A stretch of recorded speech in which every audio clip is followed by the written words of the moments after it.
દરેક યુવાન મા બાપ અહીંયા આગળ અફસોસ કરે છે કે અમે બાળકને જન્મ કેમ આપ્યો, અને એટલે તો બાળક જન્મ આપવાનું પસંદ નથી કરતા.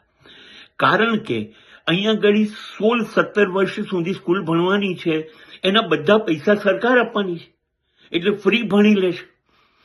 અને ત્યાર પછી કોલેજ બહુ જ મોંઘી છે, પર એક વર્ષના 40-50 લાખ, એટલે યુવાનીઓ ભણતા નથી. અને એ જ 15-16 વર્ષ પૂરા થયા અને મા બાપને કહી દે છે કે હવે આપણે કોઈ સંબંધ નથી, અને અહીંયા નાનકડું ભાડાનું મકાન લઈ લે છે, અને એક નોકરી એને મળે છે જે મહિને 3-4 લાખ રૂપિયા આપે છે, બસ રહેવાનું શરૂ કરી દે છે. મા બાપને 16 વર્ષ પછી એક જ મિનિટમાં છોડી દેવું એ અહીંના બાળકોની વૃત્તિ છે.